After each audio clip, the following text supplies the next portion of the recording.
Today we learn in this lecture about the retaining walls. So these are the walls which are used for the retaining the soil or earth, and again in this also, as we learnt in the previous lectures about the dams, the dams face of the water surface vertical and inclined. Similarly here also we have got some terms to learn. That is, first is what we are going to learn is what is an angle of repose. So this is defined, it is an inclination of the plane. If you see this figure, this is the AE is the plane. So the inclination of the plane at which the body remains in equilibrium over the inclined plane by the assistance of the frictional force. So due to the frictional force, this keeps the plane in equilibrium position. So what the maximum inclination of the plane, that is called over this inclined plane, it is called the angle of repose. And as I just know what the term we used, the equilibrium of the body on the plane. Now we are going to see here there will be two different cases. That is, the body can be on this inclined plane. The body may move. It may move downwards or upwards. So first we see when the body is moving on a point of moving down the plane. So it is moving like this, and here if you see this figure, in this P is the horizontal force applied on the on the body. P is the horizontal force applied on the body in order to prevent this plane moving downward.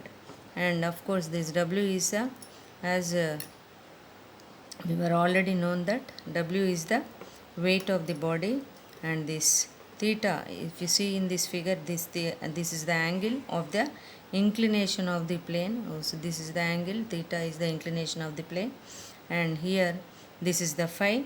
This is the angle between this limiting frictional force and the normal. So this is the resultant, that is r dash is the resultant, and this phi is the angle of limiting friction, that is angle made by the resultant, that is r dash of normal plane and the limiting force. In between this, what the angle is formed, that is called phi. Now coming to how to find out the r dash resultant of the normal reaction and limiting force of the friction.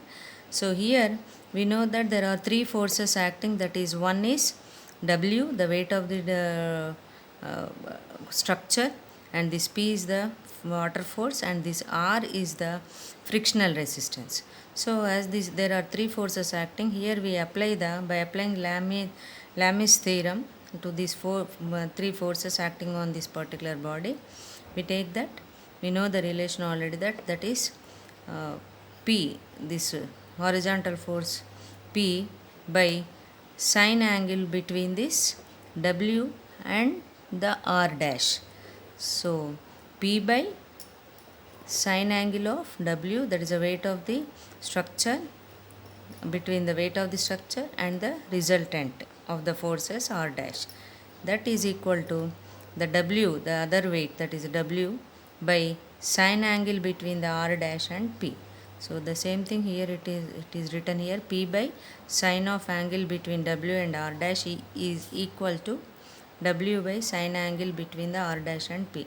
So that is, if you see the figure here, this is the theta and this is phi.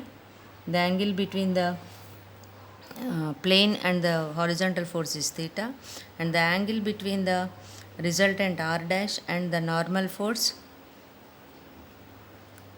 between these two is the phi. So here if you write that, saying the same thing, and this angle is 90, so this is 90 minus theta, and this is phi, as this is the phi, this is theta, this is 90, so as it is a 90, so this is 90, so 90 minus theta, this angle is the 90 minus theta. So same thing it is written here, P by sine 90 minus theta, this one, plus, and the angle between these two is 90 plus phi. and this is 90 plus 5, and the other one is W by sine of theta plus 90, and theta, this theta plus this one 90 minus theta, so theta plus 90 minus theta, 90 minus 5, this theta plus 90 minus 5. So if you take that, if you simplify that, p by sine 180 minus theta minus 5, this here it is 90 and here it is 180 minus theta minus 5 equal to W by sine into 90 plus theta minus 5. So this is P is equal to W sine 180 minus P is equal to W into sine 180 minus theta minus 5 by sine into sine 90 plus theta minus 5. So this comes to, if we simplify this, P equal to W sine theta minus 5 by cos theta minus 5. So finally it is sine by cos, it comes to P equal to W into sine by cos, it is tan theta minus 5. Now coming to pressure, the other one is that when, as we have taken the downward acting, now we take the example of when the body is on the point of moving upward. If it is moving upward, how it will be the pressure or the force P. So this P is similarly the angle between the inclined plane and the force P is theta, and the angle between the normal and the reaction resultant of the forces is r dash, so that is phi. So this is between the plane and the weight is 90 minus theta, and this is 90 minus phi, and this is 90 degrees, and this is the theta. So this is P is horizontal force applied on the body in order to prevent the body from moving up the plane. So therefore P is, as we have already know that, only the difference will be, because as it is acting or moving upward, only this becomes W tan into theta plus phi. So this is the when the body is on the point of moving upward. So this is about the two different cases of the of the forces acting on an inclined plane to keep the body equilibrium position.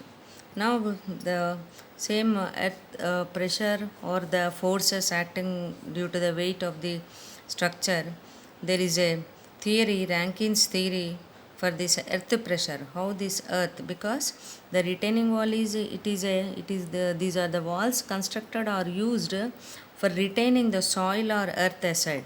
So definitely we should know what the earth pressure is acting on the structure or on the retaining wall. So for that Rankins has given a theory. For this theory, so this theory it is used to determine the earth exerted by the earth or soil on the retaining wall, what I said just now. So for this, definitely to design or to find out the earth pressure, there are some assumptions. The first is that the earth or soil retained by the retaining wall is cohesionless. It must have a cohesionless property for the earth or soil. And the second one is frictional resistance between the retaining wall and the material with which it is constructed should be neglected. So it may be of the earth or soil. And the third one is that the failure of the retaining material.